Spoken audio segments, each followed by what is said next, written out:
Lo que ha sido esta semana y la segunda sala de la Suprema Corte de Justicia de la Nación, mamita, ¿qué criterios han sacado?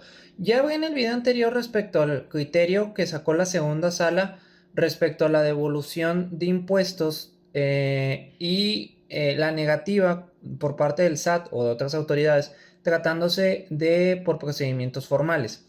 El impacto más evidente respecto a esta cuestión. Pero también la segunda sala de la Suprema Corte de Justicia de la Nación sacó un criterio respecto a lo que viene siendo la inteligencia artificial. Básicamente, este criterio llegó a considerar la segunda sala de la Suprema Corte de Justicia de la Nación en el amparo directo 6/2025. Lo sacó, bueno, fue a principios de julio, pero ya el comunicado lo sacó durante esta semana.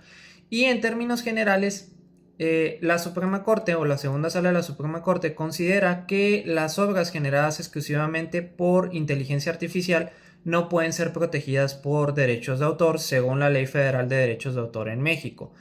Esto tiene como origen o es a raíz del caso de Gerald García Báez, quien intentó registrar un avatar virtual creada por la plataforma Leonardo ahí ante el Instituto Nacional de Derechos de Autor, y pues la Corte en este caso lo desechó.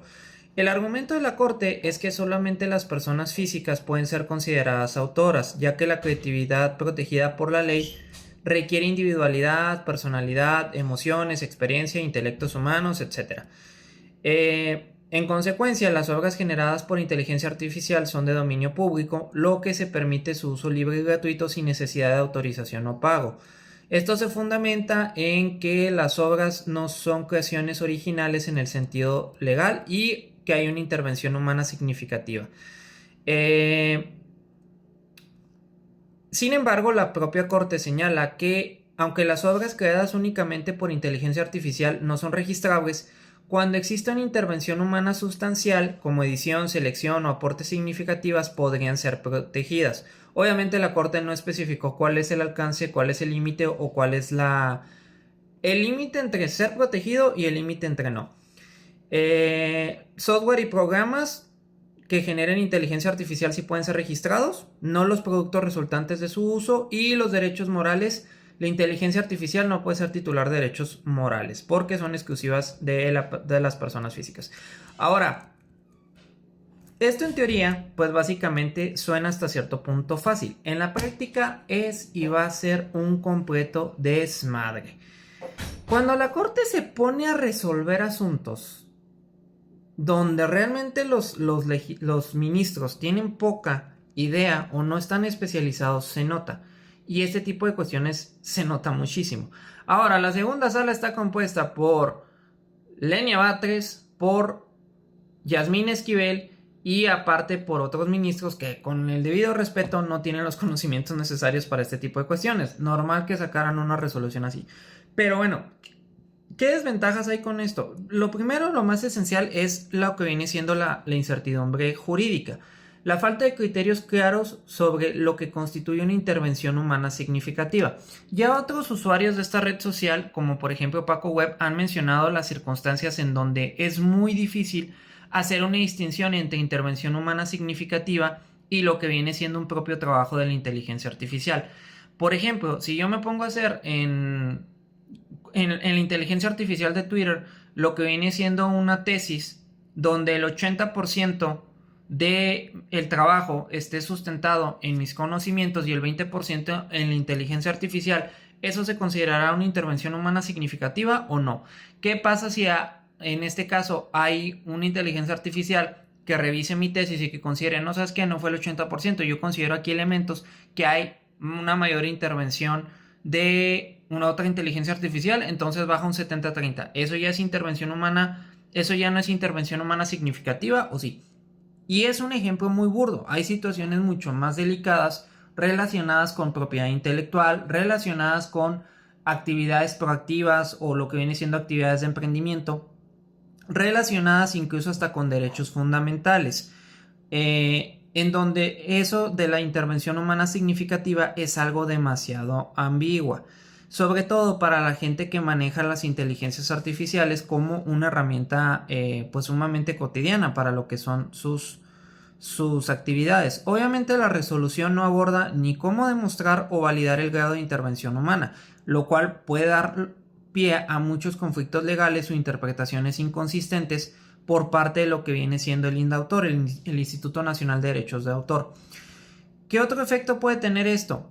Si todas las inteligencias que se están manejando ahorita, ChatGPT, OpenAI, lo que viene siendo Grok en Twitter, etc., son consideradas de dominio público, obviamente esto va a desincentivar lo que viene siendo los proyectos que se generen con inteligencia artificial. Pero aquí entran en juego los derechos patrimoniales. ¿Hasta qué punto una empresa o un creador puede determinar o puede exigir el derecho patrimonial sobre algo que haya sido creado con herramientas utilizadas por la inteligencia artificial? Obviamente la Ley Federal de Derechos de Autor está súper desfasada en este tema. No está diseñada para abordar algo como una creación, como las creaciones asistidas por inteligencia artificial. Esto genera un vacío legal y esto va a generar un montón de problemas, tanto ya ahorita en el presente como en el futuro. Otro aspecto importante, tú estás sacando como Suprema Corte de Justicia este criterio. ¿Qué sucede con las obras híbridas? Las obras híbridas ya están reguladas, por ejemplo, en países como en China o la Unión Europea, que han adaptado sus leyes para incluir la inteligencia artificial dentro de la propiedad intelectual. Aquí en México, pues no, o sea, obviamente no tenemos esta cuestión. Y luego, por ejemplo, el fallo tampoco no considera lo que es la inteligencia artificial general y la inteligencia artificial generativa, lo cual de nuevo va a generar una controversia. ¿Cuándo se utiliza o cuándo se considera que es inteligencia artificial general? ¿Cuándo es inteligencia artificial generativa? Etcétera. Lo que va a ocurrir es que se van a presentar un montón de casos donde se van a tener que resolver punto por punto porque es un tema demasiado subjetivo y porque el criterio en sí no está resolviendo ni ayudando a nada. Por ejemplo, ¿qué sucede en obras donde vuelvo al mismo punto, donde haya sido trabajada la inteligencia artificial hasta cierto punto? Pero en este caso, al no existir un porcentaje, no se puede determinar cuándo exista la posibilidad de hacer patentar o de hacer ejercer el derecho de autor sobre esa obra y cuándo no hacerla. ¿Qué sucede, por ejemplo, cuando exista una colisión de derechos? Aquí se maneja que es de dominio público, sí, pero por ejemplo, si tú estás utilizando la inteligencia artificial como trabajo y eres una persona con discapacidad, lo que tú estés haciendo no lo puedes patentar o no lo puedes en este caso proteger, siendo a lo mejor la inteligencia artificial una herramienta súper importante dentro de lo que viene siendo tu actividad y hasta incluso dentro de lo que es tu funcionamiento como una persona. Ahí, por ejemplo, entraría. ¿Qué sucede si en una obra está ejerciendo un menor su libre desarrollo de la personalidad? Un derecho, en este caso, consagrado por la Constitución. ¿Qué va a prevalecer, la libre personalidad del menor o lo que viene siendo el dominio público de las inteligencias artificiales? Siento yo que este tipo de resolución, si bien es cierto, sienta un precedente,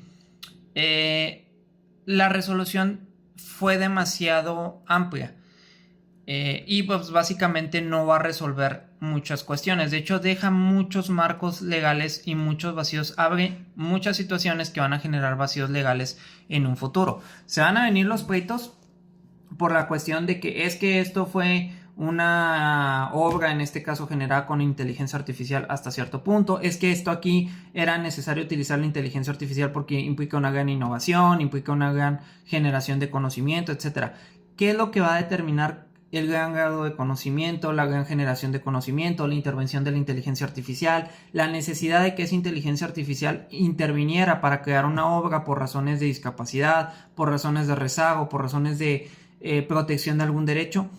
Va a estar muy interesante el derecho informático en los próximos años por este tipo de situaciones, pero la verdad es que el criterio de la Suprema Corte de la Justicia de la Nación no resolvió nada.